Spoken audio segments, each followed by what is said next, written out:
사도 바울은 참 대단한 인물이기도 하고 또 흥미로운 그러한 인물이었습니다. 그의 첫 등장은 유명한 기독교 박해자요 핍박자로 등장을 했죠.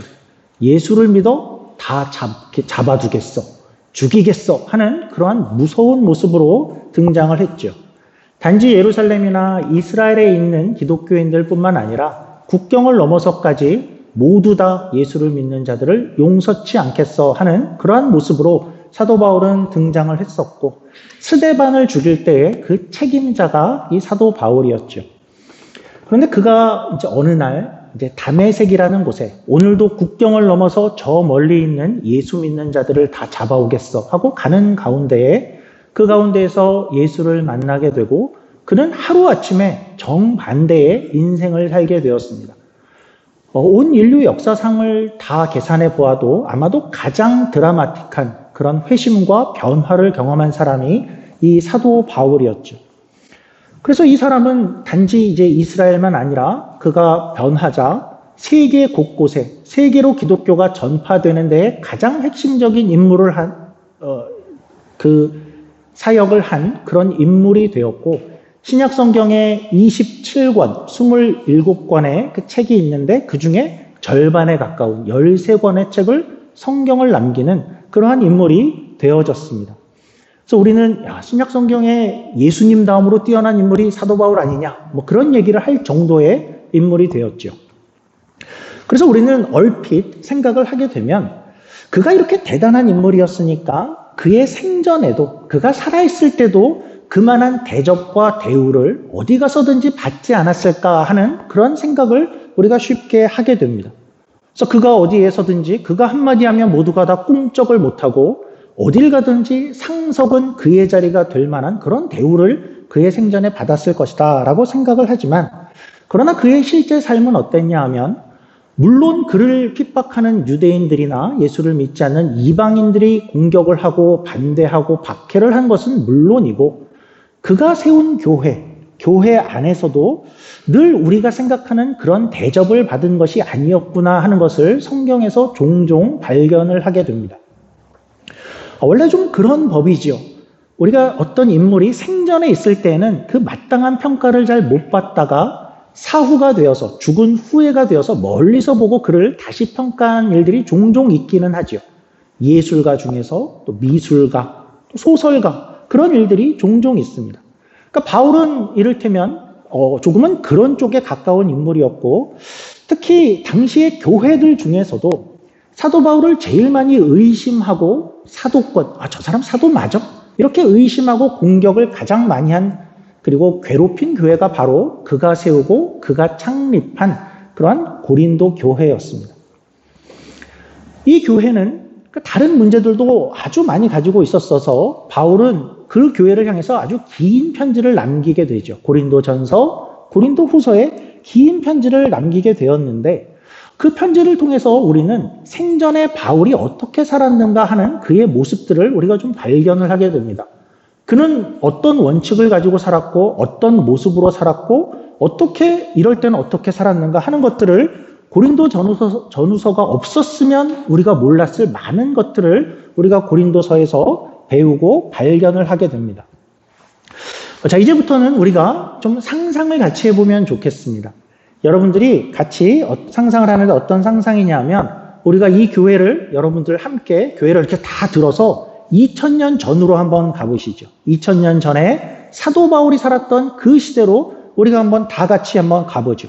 자, 이제부터 2000년 전으로 갑니다. 제가 레드선 이렇게 안 해도 최면을 걸자는 것이 아니라 우리가 한번 최대한 한번 상상을 해보겠습니다. 2000년 전에 바울의 시대에 우리의 이 교회이다라고 생각해보죠. 2000년 전 어느 날입니다. 그날은 주일입니다. 주일이 되었고 우리 교회에도 이제 찬양팀이 먼저 도착을 하고 세팅을 시작하고 예배를 준비하고 있는데 예배 시간이 다 되어서 얼마 조금 전에 어떤 사람이 들어오는데 보니까 사도 바울이 들어오는 것입니다. 그래서 어떤 분들이 알아보고 사도 바울입니다 라고 이야기를 합니다. 우리는 아직은 그와 이제 동시대를 살아가고 있는 그러한 중이어서 그에 대해서 21세기에 우리가 성경으로 알 수 있는 그런 정도의 사도 바울에 대한 지식은 아직은 없고, 그냥 단지 그를 알기를 그는 굉장히 유명한 기독교계의 리더래, 사도래, 뭔가 이렇게 유명한 분이야 라는 그런 정도만 우리가 알고 있는 그런 시기입니다. 우리는 가서 그에게 인사를 하고 그가 이 동네에 한 2달 정도를 머물겠다라는 그런 이야기를 듣습니다.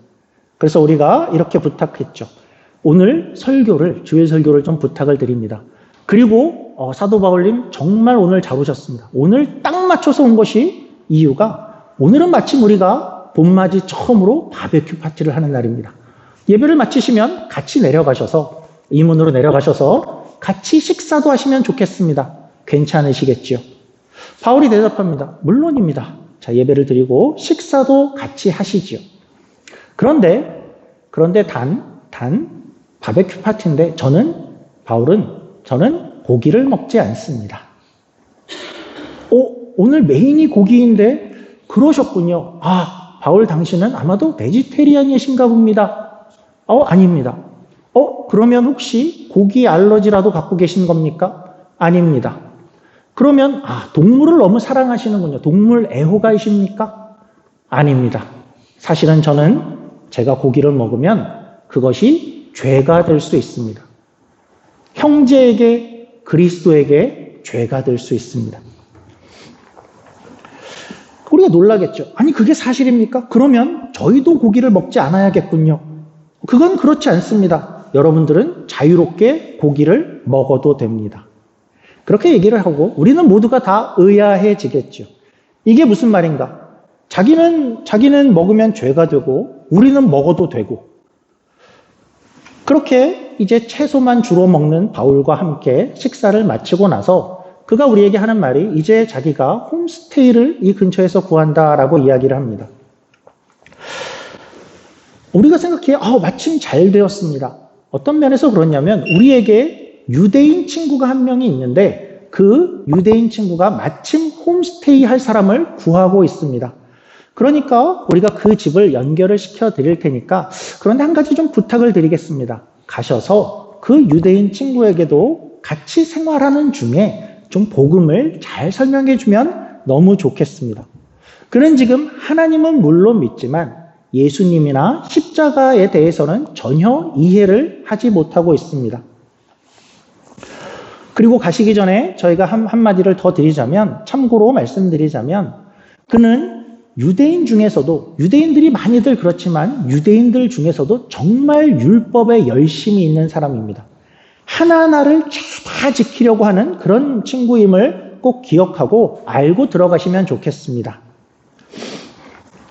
저희는 물론 사도 바울 당신의 그 주장을 잘 알고 있습니다. 사도 바울 당신이 많이 이야기하기를 구약의 율법이라는 것은 그것을 율법을 우리가 다 지켜서 그 율법을 하나하나를 다 지켜내서 우리가 구원을 얻어내는 것이 아니라 그것이 아니라고 이야기하셨고 그리고 우리는 예수를 믿는 믿음으로만 구원을 받는다라고 이야기하신 것을 우리가 알고 있습니다. 그래서 그 이야기를 하신 이유는 우리가 어떤 율법의 하나하나의 어떤 규율에 얽매여 있거나 그것에 구속되어 있거나 거기에 속박되어 있지 않다는 것, 그렇게 바울님이 이야기한 걸 우리가 잘 알고 있지만 아직 유대인 그 친구는 그렇게 살고 있습니다. 그러니까 가시면 그것을 보고 당황하지 않으셨으면 좋겠습니다. 그리고 물론 우리는 주일을 지키지만 그는 유대인이니까 안식일, 토요일을 지키고 있습니다. 자, 그럼 이제 가셔서 거기 가서 그 친구에게 복음이 무엇인지 꼭 확실하게 좀 가르쳐 주십시오. 율법으로가 아니라 예수를 믿음으로 구원을 받는다라는 것을 꼭 가르쳐 주십시오. 그러니까 화이팅 하고 글을 보내드렸습니다. 그리고 바울은 이제 그 유대인의 가정에 들어가게 되었습니다. 그리고 나서 이제 한 달이 이렇게 지나가는데 참 또 이상한 것을 우리가 발견하게 되었습니다. 어떤 것이냐 하면 바울이 그 집안에 들어가서 어떻게 사나 봤더니 율법을 하나하나를 너무나도 열심히 지키며 사는 것을 우리가 발견하게 되었습니다. 그러니까 안식일을 지키는데 다른 유대인들처럼 안식일 규정이라는 것이 뭐는 해도 되고 안 되는 것이 너무나 많은데 그걸 하나하나를 안 지키면 큰일 날 듯이 그런 식으로, 그런 모양으로 열심히 지키는 그런 모습을 우리가 발견을 하게 됩니다. 마치 누가 보면 그 율법을 지켜서 구원을 얻으려는 사람처럼 그렇게 거기에 묶여있는 사람처럼 굴고 있는 바울을 우리가 발견을 하는 것입니다. 우리는 생각하겠죠. 우리가 바울을 좀 오해하고 있었나 보다. 그는 그냥 유대인인가 보다. 아니면 그렇지 않았는데 한 달 동안에 뭔가 생각이, 입장이 좀 바뀐 것은 아닌가? 굉장히 의아해졌겠죠. 그렇게 또 한 달이 지나갔습니다. 그렇게 그런 모습을 보면서 한 달이 지나갔는데 바울이 우리에게 또 와서 제가 좀 멀리 이제 좀 다른 곳에서 거해야 될 일이 생겼습니다. 우리로 생각하면 저기 7유학 정도 되는 그 정도에 가야 할 일이 생겼습니다. 그래서 다른 집을 찾고 있습니다. 이야기를 하는데 우리는 또 거기에도 우리가 아는 친구가 있습니다. 근데 그는 기독교인입니다. 유대인이 아니라 기독교인인데 그 가정을 소개시켜 드리겠습니다 해서 바울이 이제 그 가정에 들어가게 되었습니다. 그래서 어떻게 지내는가 우리는 궁금하니까 이제 소식을 주고받고 있는데 또 이상한 점이 발견됩니다. 불과 얼마 전까지만 해도 유대인 가정에 들어가서 율법을 하나하나 그렇게 지키면서 살던 바울이 이제 거기 가서는 율법에 매우 자유하게 지낸다라는 그러한 소식을 듣게 되는 것입니다. 그가 거기 가서는 안식일에도 일을 하고 있고 물론 예배는 주일에 드리고 있고 그러니까 전혀 누가 봐도 유대인답지 않게 그러니까 말하자면 우리가 애초에 기대했던 그런 기독교인의 모습으로 그가 거기서 살고 있다라는 이야기를 우리가 듣게 되는 것입니다. 우리는 어떤 생각이 들까요? 이 사도 바울이라는 사람은 도대체 뭐 어떤 사람인 거야? 뭐 이렇게 기회주의자 같은 사람인가? 남의 눈치를 많이 보는 사람인가? 상황에 따라서 이럴 땐 저렇게, 저럴 땐 또 저렇게 그냥 마음대로 그렇게 바꾸면서 사는 어떤 원칙은 없는 사람인가 보다 하는 그런 생각들. 그냥 살아남으려고 상황에 맞춰 사는 그런 사람인가 보다 하는 생각을 우리가 하게 되겠죠. 사실은 지난 얘기지만 처음 우리 교회에 온 날, 처음 교회에 오게 된 날 식사를 같이 할 때에 우리가 애초에 물어본 것이 한 가지 있었습니다. 어떤 것이었냐 하면 요즘에 굉장히 그 교계에 유명한 한 논쟁이 있는데 그 논쟁에 대한 질문이었습니다. 그 논쟁의 주제는 할례였습니다. 자, 우리는 아직 2000년 전에 있는 겁니다. 빠져나가시면 안 되고 요즘에 정말 유행하고 있는 할례에 대한 그런 격렬한 논쟁인데 그것에 대한 질문을 했죠. 할례라는 것은 유대인의 전통으로 구약에서 명령되어 있어서 남자아이의 생식기 끝을 잘라내는 종교 예식을 말하는 겁니다. 그래서 그것에 관한 논쟁은 이런 것입니다. 그러니까 유대인들은 그것을 행해 왔는데 이제 이방인들로서 이제 하나님의 백성이 되고자 한다면 이방인들도 그 할례를 받아야만 하나님의 백성이 되겠습니까? 하는 그러한 논쟁이죠. 꼭 이방인들도 유대인이 아닌데도 하나님의 백성이 되기 위해서는 할례를 받아야만 합니까? 그래야만 구원을 받습니까? 그러니까 이런 식의 논쟁이었습니다. 우리는 알고 있기를 바울은 할례 반대론자라고 우리는 알고 있습니다. 그러니까 우리는 그렇게 들어왔기에 이제 우리가 질문을 하는 것이죠. 그의 의견이 어떠한지. 우리도 유대인이 아니니까 우리는 다 이방인이니까 그런데 우리는 예수를 믿고 있는데 사도 바울님 우리도 그렇다면 우리도 할례를 받아야 하는 것입니까? 라고 물었습니다. 사도 바울은 손사래를 치죠. 전혀 그렇지 않습니다. 이방인들이 하나님의 백성이 되는 것은 예수를 믿음으로 충분합니다. 여러분들이 할례를 받을 필요는 전혀 없습니다. 그러니까 우리는 마음속으로 다행이다. 우리는 우리가 할 것을 다 하고 있구나 라고 생각을 했습니다. 그런데 그 얘기를 했었는데 이제 홈스테이를 떠나서 저 멀리 있는 바울의 소식을 듣는 가운데 또 듣는 소식은 어떤 소식이었냐 하면 그가 바울과 함께 지내던 어떤 디모데라는 사람이 있는데 디모데는 바울이 굉장히 사랑하는 사람이고 그가 아들같이 여기는 굉장히 좋아하는 그런 사람입니다. 그런 디모데와 같이 살았는데 어느 날 바울이 디모데에게 할례를 하게 했다라는 소식을 우리가 듣게 되는 것입니다. 아니 분명히 믿음으로만 충분하다고 이야기를 했는데 왜 할례를 받게 한단 말인가? 한두 달 사이에 또 이것도 바울이 바뀐 것인가 하는 그런 생각이 우리는 들겠죠. 그리고 나서 한 일주일이 지났는데 또 다른 소식을 듣습니다. 이번에는 또 할례에 대한 이야기인데 디도라는 사람을 또 같이 데리고 다녔는데 그 디도라는 사람에게는 어떤 사람들이 와서 사도 바울님, 저 디도는 할례를 안 받았습니다. 할례를 받게 하십시다 라고 이야기하니까 사도 바울이 절대로 안 된다라고 이야기했다라는 이야기를 듣습니다. 디도야, 너는 목에 칼이 들어와도 할례를 받으면 안 된다라고 하는 그렇게 주장했다라는 이야기를 우리가 또 들은 것입니다. 우리는 굉장히 의아할 수밖에 없죠. 그 시대에 그 상황 가운데 있다면 이게 도대체 뭔가 하는 생각이 들 수밖에 없습니다. 사도 바울이라는 사람은 도대체 어떤 사람인가? 고기를 먹으면 자기는 그리스도에게 죄가 된다라고 이야기하면서 우리에게는 그냥 마음껏 먹으십시오라고 이야기를 하고 있고, 그리고 율법은 어디 가서는 본인이 안 지키면 큰일 날 것 같이 그렇게 지켜내고, 또 어디 가서는 아주 얽매이지 않게 그냥 릴렉스하고 있는 것 같고, 또 할례는 누구는 받아라 하고 누구는 절대로 안 된다라고 이야기하는 바울을 우리가 어떻게 이해를 해야 되고 어느 장단에 우리는 맞출 수 있을까 하는 생각이 들게 되죠. 그래서 우리는 그런 바울을 그렇게 본다면 이렇게 결론을 낼 것 같습니다. 그는 원칙은 없는 사람이 맞구나. 그냥 그때그때 상황에 맞게 그렇게 살아가는 사람인가 보다라고 우리는 생각을 하게 되겠죠.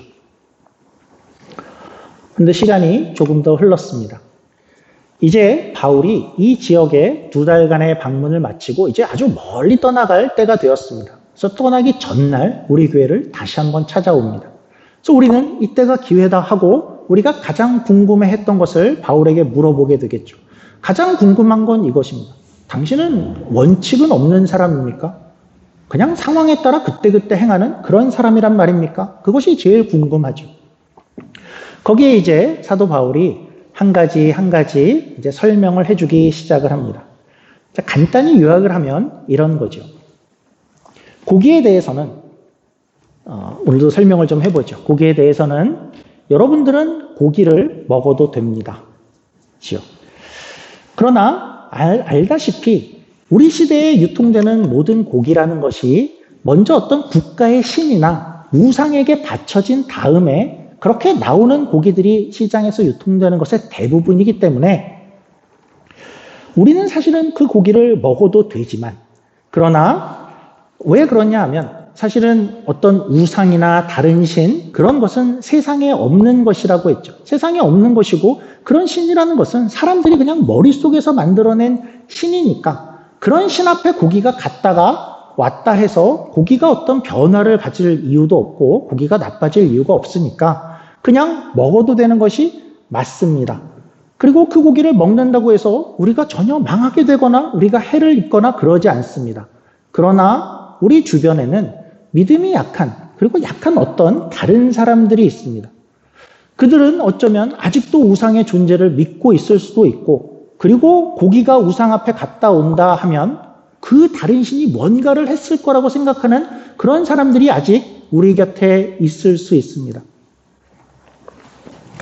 그래서 그것을 먹는다는 것을 그들은 죄로 여길 수 있는 그런 사람들이 혹시나 있을 수 있어서, 내가 그래도 누굽니까? 지금 내가 사도라고 그런 직분을 가지고 있는데 내가 그것을 먹는 것을 혹시나 누군가가 보고 실족하거나 마음이 상한 거나 그럴까봐, 사실은 먹어도 나는 아무런 상관이 없지만 그러나 어떤 사람이 이것을 보고 마음이 상할까봐 제가 얼마 전에 내가 고기를 평생 먹지 않겠노라라고 선언을 했습니다. 아니, 그렇다면 그전에는 고기를 드셨단 말입니까? 물론입니다. 제가 고기를 얼마나 좋아하는데요. 제가 고기 뷔페 단골이었습니다. 이건 제가 붙인 거죠. 그래서 순전히 바울은 저는 그냥 어떤 약한 이들을 위해서 제가 그냥 그걸 안 하기로 어느 날부터 그렇게 했습니다. 아니, 그럼 당신한테 율법이란 것은 도대체 어떤 것입니까? 유대인의 가정에 들어가서는 율법을 하나하나를 그렇게 지키고 조금 뒤에 기독교인 가정에 가서는 그렇게 얽매이지 않고 그렇게 살았는데, 그렇다면 당신은 각각의 곳에서 눈치를 보고 지낸 것 아닙니까? 홈스테이를 하고 있는 거니까 조금 더 좋은 반찬을 얻어먹기 위해서 그렇게 행한 것입니까? 그렇게 물어봤습니다. 바울의 대답은 이런 것이죠. 한번 생각해 보시죠. 우리 한번 잘 생각해 보시죠. 바울의 이야기입니다. 바울이 제가 만약 그 율법을 잘 지키면 제가 망하겠습니까? 율법을 잘 제가 지키면 제가 그걸로 망하겠습니까? 율법이라는 것을 제가 잘 지킬수록 제게 해가 되겠습니까? 전혀 그렇지 않죠. 저는 그 율법을 지켜도 되는 것이죠. 그러나 또한 물론 저는 그 율법에 얽매이지 않아도 되죠. 그러니까 저는 그 율법을 지금 안 지킨다고 해서 내가 망하거나 율법을 안 지킨다고 해서 내가 지옥에 가거나 그러지 않고, 그리고 또 내가 율법을 지킨다고 해서 그것으로 구원을 얻는 것도 아닙니다. 율법은 제게 그런 역할을 하지 않습니다. 그런데 제가 유대인의 가정에 들어가게 되었는데 그 유대인의 가정의 사람들이 저를 볼 때에 제가 그 안에서 율법을 마구 무시하는 그런 모습을 본다면 유대인들이, 그 사람들이, 그 친구들이 저를 뭐라고 보겠습니까? 아니, 저자는 그래도 하나님을 믿는다고 하면서 율법을 저렇게 무시하고 경시한단 말인가? 저 후레자식, 저 불경한 사람 아닌가? 아유, 그냥 한 달만 있다가 빨리 없어졌으면 좋겠다. 상종을 말자. 이방인처럼 지내자. 그러지 않겠습니까? 그러니까 제가 거기 있는 동안에 내가 가지고 있는 한 가지의 목적은 그들에게 그래도 예수님에 대해서 이야기하고 싶은 그러한 마음이 있는데, 과연 제가 그렇게 지냈다면 그들이 제 말에 귀를 기울였겠습니까? 저는 그래서 그 동안에 있는 동안에 그들과 같이 그들처럼, 그들이 하는 대로 유대인처럼 그들의 모습을 가지고 그들처럼 되어진 것입니다. 그래서 복음을 위해서 그렇게 한 것입니다. 그럼 할례는 무엇입니까? 할례는 어떻게 된 것이죠? 우리에게는 분명히 받지 말라고 이야기를 하셨습니다. 그런데 가자마자 디모데에게는 할례를 받으라라고 얘기했고, 그리고 또 조금 뒤에는 디도에게는 하지 말라고 했습니다. 그러면 디모데는 너무나 좋아해서 혹시 디모데에게 더 좋은 건데 디모데 너만 해, 이렇게 해서 디모데에게 준 것은 아닙니까? 아니, 그럼 디도는 또 왜 안 주셨습니까? 디도도 바울 당신이 굉장히 좋아하는 그런 제자인 줄 아는데 왜 디도는 안 했습니까? 그러니까 바울의 대답은 이런 것이요. 여러분들 혹시 디모데는 유대인 출신이라는 것을 아십니까? 디모데는 유대인이었죠. 디모데는 유대인으로서 예수를 믿었고, 그때에 내가 예수를 믿고 나서 유대인들에게도 복음을 전하야겠다라고 디모데는 생각을 한 겁니다. 그런데 유대인으로서 그가 할례조차 받지 않았다면 그가 어디 유대인에게 가서 이야기를 시작할 수 있겠습니까? 그래서 디모데는 할례를 받은 것입니다. 디모데가 할례를 받았다고 해서 그것으로 구원을 받는 것은, 그것과 관계 있는 것은 전혀 아닙니다. 그러나 또한 생각해 보십시오. 그가 할례를 받았다고 해서 그래서 그가 망하는 것도 아닙니다. 그것은 아무것도 아니죠. 그래서 복음을 위해서, 그에게는 유대인을 위해서, 또 그들에게 거치는 것이 없게 하기 위해서 그렇게 한 것입니다. 그 디모데도 그것을 다 이해하고 받은 것입니다. 디도는요? 디도는 이방인 출신입니다. 그러니까 이런 거죠. 당시에는 이런 논쟁이, 할례 논쟁이라는 것은 이런 논쟁이었습니다. 어떤 이들이 어떻게 주장을 했냐 하면, 유대인 말고 이방인들이 예수를 믿게 되면 예수를 믿는 그 믿음만으로는 구원에 충분하지 않다라는 주장이었습니다. 예수를 믿고 나서도 이방인이 구원을 얻으려면 할례는 받아야 된다라고 주장하는 그런 주장이었죠. 특별히 갈라디아 지방에서 그 논쟁이 격렬했고, 바울은 그것을 그 앞에서 할례를 절대 받지 못하게 했습니다. 왜냐하면 그것이 상징하고 메시지를 주는 바가, 만약에 예수를 믿은 사람이 할례까지 받아야 구원을 얻는다라고 얘기를 하면 그 말인즉슨 예수님만으로는, 예수님을 믿는 믿음만으로는 구원에 뭔가 부족한 것이라는 그런 메시지가 되기 때문에 예수를 믿고 나서도 할례를 받아야 된다라는 그 주장에 대해서는 바울은 격렬하게 그것을 반대를 해온 것입니다. 그러나 물론 할례를 받는다고 해서 해가 될 것은 없습니다.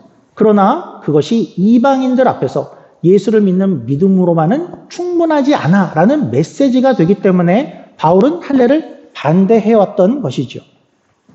그런데 바울은 이렇게 얘기하는 겁니다. 만약에 내가 디도는 이방인인데 내가 디도에게 할례를 받아라 라고 한다면 다른 사람들이 어떻게 보겠습니까? 라는 거죠. 다른 그것을 보는 모든 사람들이 그렇게 생각하겠죠. 야, 역시 할례는 받아야 되나 봐. 역시 할례를 받아야 구원을 받나 봐. 할례를 안 받고 예수만 믿는 것으로는 구원에 뭔가가 부족하나 봐. 그래서 바울도 디도를 할례를 주게 했어. 그런 메시지가 되고 그것을 보이게 될까 봐 내가 도시락을 싸갖고 다니면서도 디도를 할례를 결코 못 받게 한 것입니다.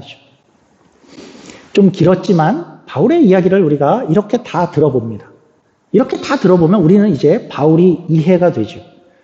어떤 면에서냐 하면 우리는 어떻게 생각하기 쉬웠냐 하면 바울의 삶이라는 것은 어떤 원칙을 갖고 있는 것이 아니라 그냥 상황에 따라 이렇게 저렇게 그냥 그렇게 살아왔던 사람이 아닌가라고 생각을 했고 고기는 먹었다 안 먹었다, 율법은 지켰다 안 지켰다, 할례는 줬다 안 줬다, 그냥 그런 사람 아니냐, 원칙이 없다라고 그렇게 생각하기 쉬운데 이 설명을 우리가 다 듣고 나면 그리고 나서 종합해 보면 우리는 뭘 발견하게 되냐면 그는 오히려 뭔가 너무나 확실한 한 가지 원칙을 갖고 있었기에 이러한 모습이 나타났구나 하는 것을 우리가 비로소 이해를 할 수 있게 됩니다. 그 원칙은 뭐죠? 그 원칙이 오늘 본문에서 함께 읽은 것입니다. 우리 다시 한번 본문을 제가 한번 읽어보겠습니다.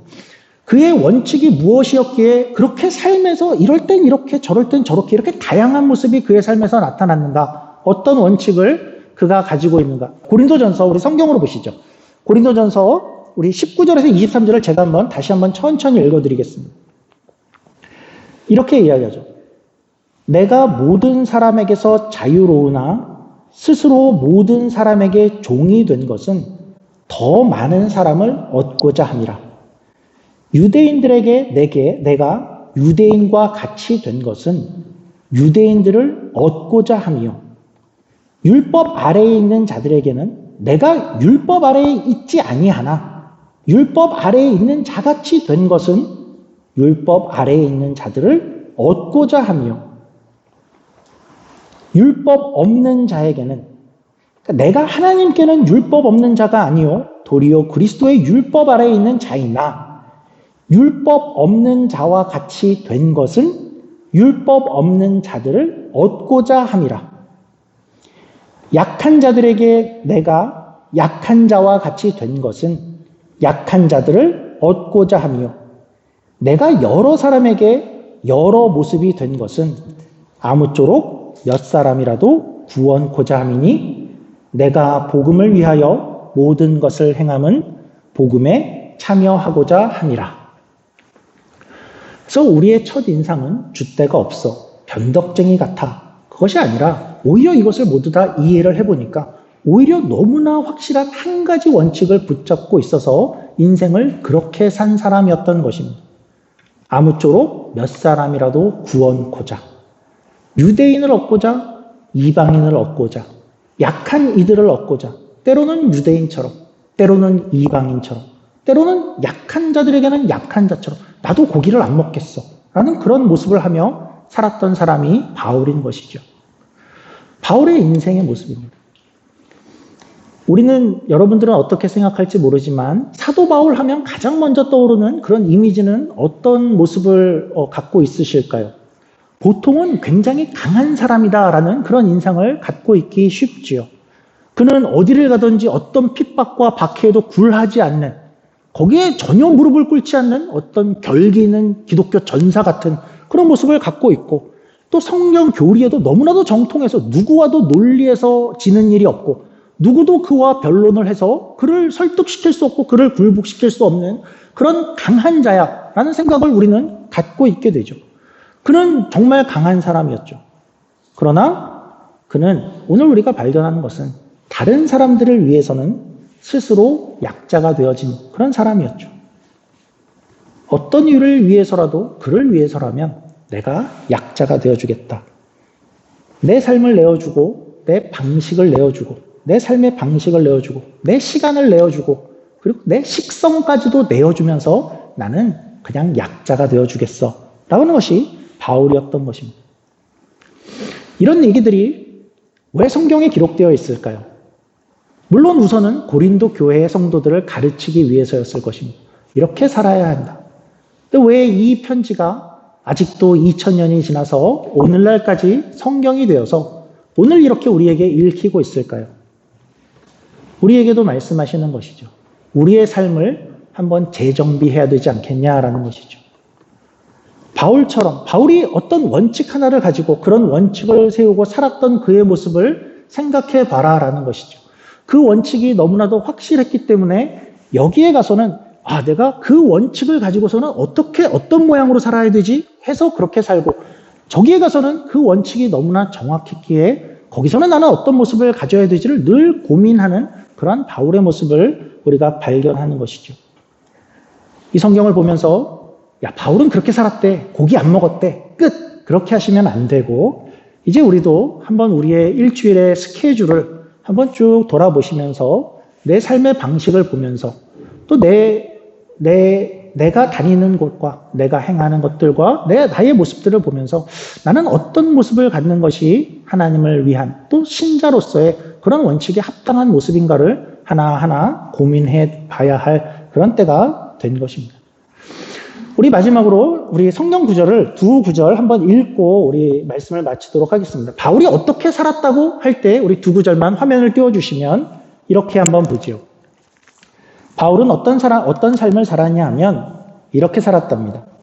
약한 자들에게 내가 약한 자와 같이 된 것은 약한 자들을 얻고자 하며, 내가 여러 사람에게 여러 모습이 된 것은 아무쪼록 몇 사람이라도 구원코자 함이니, 내가 모든 사람에게서 자유로우나 스스로 모든 사람에게 종이 된 것은 더 많은 사람을 얻고자 함이라. 이렇게 기도하겠습니다.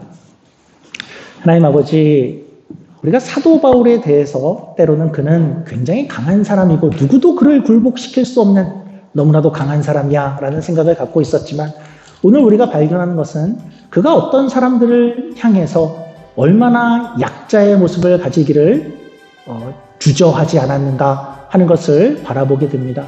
왜 그런 모습을 가졌을까 할 때에 그는 한 가지 원칙을 알려주는데 복음을 위해서였다.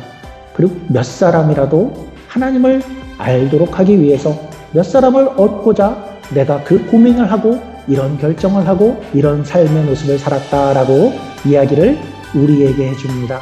하나님, 우리의 삶들을 돌아보기를 원합니다.